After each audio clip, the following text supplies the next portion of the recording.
만나서 반갑습니다, 여러분. 저는 수리논술을 가르치고 있는 전성식 선생입니다. 논술 준비 어떻게 열심히들 하고 계신지 궁금합니다. 저도 지금이 1년 중 가장 바쁜 시기지만 여러분들의 서강대 합격을 위해서 이 영상을 올려봅니다. 아무쪼록 많은 도움이 됐으면 하는 바람으로 오늘은 수리논술로 대학 가기 제11탄으로 바로 서강대 편입니다. 다음 화면 보시겠습니다. 자, 2022학년도 서강대학교 논술 전형을 분석해 보겠습니다.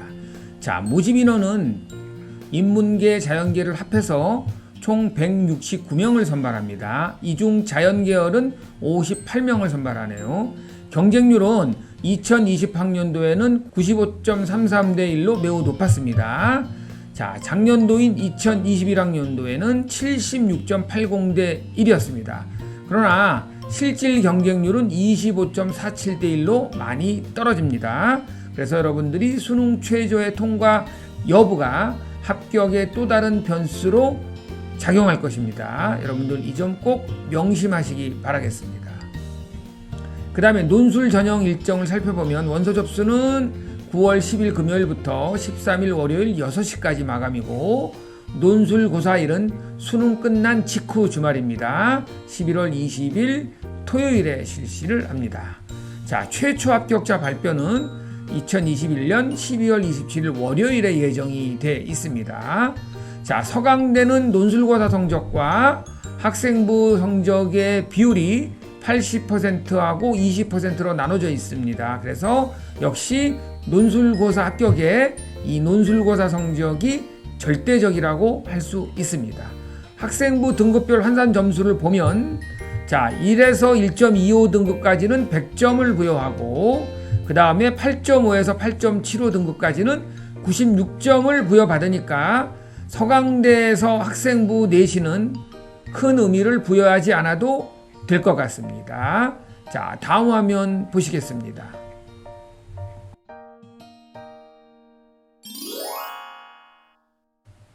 자, 다음으로 2022학년도 서강대학교 논술 전형 자연계열에 관해서 한번 살펴보도록 하겠습니다. 서강대는 해당 학과에 따라서 자연계열 1과 자연계열 2로 나눠서 논술 시험을 실시합니다. 시험 시간은 100분이고 수능 최저 학력 기준이 있습니다. 세계 영역 등급 합 6 이내이고 한국사도 4등급 이내입니다. 자, 다음으로 출제 범위와 문항수를 한번 살펴보면 1학년 공통과목인 수학, 수학원, 수학2, 미적분, 확률과 통계, 기하까지 포함되어 있어서 고등학교 전 과정이 다 출제 범위에 포함이 되어 있습니다. 자, 문항수는 서강대는 크게 두 문제가 나오는데 그 문제마다 딸린 소문항이 포함되어 있습니다. 자, 반영 비율이 다르네요. 1번 문항은 40%, 2번 문항은 60%로 2번 문항에 더 많은 배점을 부여하고 있습니다. 자, 난이도를 살펴보면 서강대가 예전에 비해서는 많이 쉬워지는 추세이긴 하나 그래도 아직까지 난이도 있는 문제들이 종종 출제되곤 합니다. 서강대 출제 방침을 한번 살펴보면 자, 수학 교과서에서 나오는 지문을 인용하여서 제시문에 실었고 자, 그 다음에 특정 분야에 편중되지 않게 골고루 출제하겠다는 출제 방침도 밝혀놨습니다. 그 다음에 여러분들이 복합적이고 융합적인 구조의 문제를 다수 출제해서 종합적 사고력을 측정하겠다고 언급을 해놨습니다. 자, 서강대 문제를 쭉 살펴보면 서강대 문제는 상당히 논술 문제가 퀄리티가 있습니다. 그리고 타 대학에 비해서 증명 문제, 즉 논증 문제를 많이 출제하는 학교입니다. 그리고 스타일 자체가 정의나 그런 개념에 충실한 문제를 많이 또 출제도 하고 그 다음에 1번 문항과 2번 문항, 3번 문항이 서로 연계되어 있는 이런 스타일의 문제들이 자주 출제되곤 합니다. 자, 다음 화면 보시겠습니다. 자, 다음으로 서강대학교에서 출제되었던 작년도, 재작년도 수리논술 문제를 핵심 개념과 출제 내용 위주로 한번 살펴보겠습니다. 자, 2020학년도를 먼저 간략히 살펴보면 2020학년도에는 주로 미분과 적분에서 출제가 되었고 그 다음에 수열이라든지 상학함수 위주로 출제가 되었습니다. 자, 2021학년도로 넘어와서 출제 내용을 살펴보면 자, 자연계열 1이나 자연계열 2 공이 다 미분과 적분 그리고 극한이 출제되었고 아마 올해도 증가감소나 극대극소 즉 도함수의 활용을 이용한 문제는 꼭 출제될 것으로 예상을 한번 해봅니다. 2021학년도 기출문제를 좀 더 자세히 분석을 해보면 크게 두 문항으로 구성되어 있는데 문항 하나에 소문항 4개로 구성되어 있습니다. 자, 첫 번째 문제를 보니까 첫 번째 문항이 4개의 소문항으로 구성되어 있는데 문항 다 보이시오 즉 증명하는 문제였습니다. 그래서 여러분들이 1-1은 어떤 구간에서 증가함을 보이는 문제이기 때문에 이 문제는 아마 쉽게 해결했을 것입니다. 그 다음에 1-2도 역시 1-1 앞에 있는 문제의 결과를 이용해서 푸는 문제였고 1-3은 함수의 개념을 이용해 가지고 여러분들이 함수 gx의 정의에 의해서 해결을 해야 되는 문제였었고 맨 마지막 문제는 앞에 있는 1-1이나 1-3의 결과를 이용해서 부등식의 성립함을 보이는 문제인데 도함수를 활용해서 구간에 따라 y를 나누어서 여러분들이 증명을 해야 되는 문제였습니다. 두 번째 문항을 또 살펴보겠습니다. 두 번째 문항도 역시 소문항 4개로 구성이 되어 있는데 첫 번째 문항은 음이 아닌 정수의 개수를 구하는 문제가 출제가 되었습니다. 중복조합 문제가 출제가 되었네요. 두 번째 문항은 중복조합을 조합으로 변환시켜서 조합의 개수를 묻는 문항이 나왔고 세 번째 문항도 2-2의 결과와 주어진 제시문 나를 활용해서 푸는 문제가 출제가 되었습니다. 그 다음에 맨 마지막인 2-4번 문제는 앞의 결과와 조건부 확률의 정의를 이용해서 해결하는 문제가 출제가 되어서 난이도가 그렇게 많이 어렵지는 않았습니다. 그래도 여러분들이 충분히 풀만한 문제였습니다. 그러나 확률 통계가 작년하고 올해가 다른 것이 작년에는 수능시험 범위에 포함이 됐기 때문에 열심히 공부를 하셨겠지만 올해는 선택 과목이다 보니까 이 정도 난이도로 나오면 올해의 체감 난이도는 학생들한테 상당히 어렵게 느껴질 것으로 예상해 봅니다.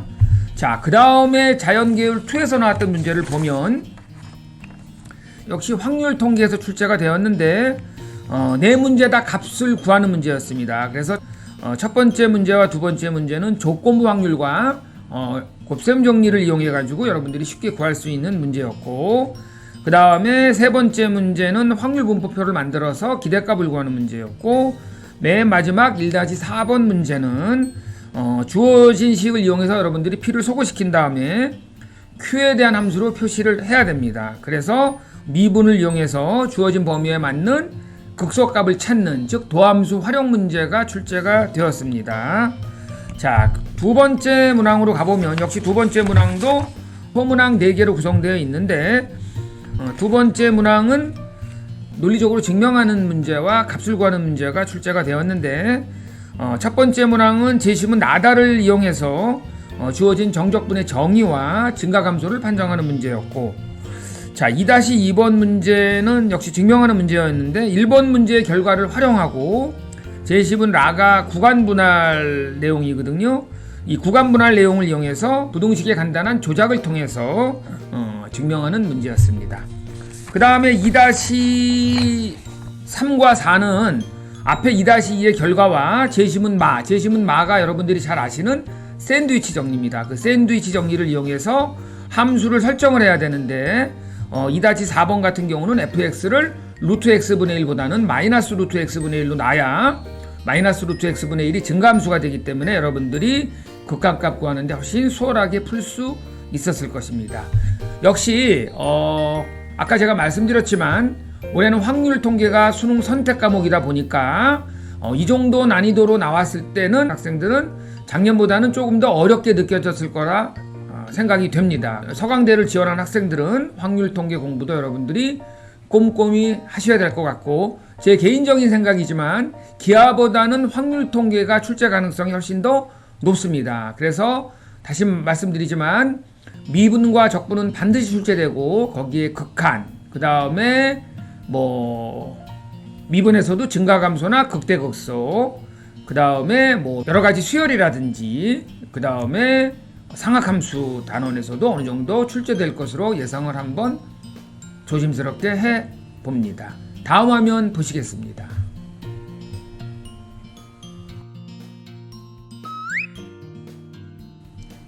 자, 다음으로 살펴볼 내용은 2022학년도 서강대학교 모집단위에 해당 학과별 선발 인원과 시험 일정입니다. 자, 서강대는 자연1하고 자연2로 나눠서 시험을 실시하는데 전자공학과 12명, 컴퓨터공학 전공 12명, 수학 전공 6명으로 시험은 11월 20일 토요일 1시부터 2시 40분까지 시험을 봅니다. 그 다음에 자연2에 해당하는 학과는 화학 생명공학 12명, 기계공학 10명, 물리학 전공 6명으로 11월 20일 토요일 4시 30분서부터 6시 10분까지 시험을 실시합니다. 그 밖에 인문계열들은 자, 일요일에 나눠서 시험을 보는데 경제학부와 경영학부는 11월 21일 일요일 10시부터 11시 40분까지이고 그 다음에 인문계부터 영미문화계, 사회과학부, 지식용합 미디어학부 등은 11월 21일 2시 30분서부터 4시 10분에 시험을 실시합니다. 자, 여러분들 이제 시험 일정도 어느 정도 다 대학마다 정해졌습니다. 자, 2022학년도 논술시험은 과거에 비해 난이도가 점점 쉬워지고 있는 추세이긴 하나 여러분들이 논술 공부가 수능 공부와도 연계적인 부분이 상당히 많아서 수능에도 직간접적으로 도움이 될 수도 있습니다. 다시 말하면 논술을 준비하는 것이 심화 문제 해결 능력과 또 첨삭을 받으면서 나타나는 본인의 취약 부분 또는 계산 실수하는 부분들이 하나둘씩 표출이 되기 때문에 이런 부분들만 여러분들이 개선이 되어도 수능에서 자연스럽게 한 등급을 올릴 수 있다고 봅니다. 논술 준비하는 것이 절대로 수능 공부하는 시간을 뺏어오는 것이 아니라는 생각을 하시고 원서 접수 후에 지금부터라도 부지런히 준비를 해둔다면 아마 논술 전형에서도 충분히 만족할 만한 결과를 가져올 수 있으리라 확신합니다. 저는 맥스 수리논술TV의 전성식 선생이었습니다. 다음 대학편에서 또 만나 뵙겠습니다. 감사합니다.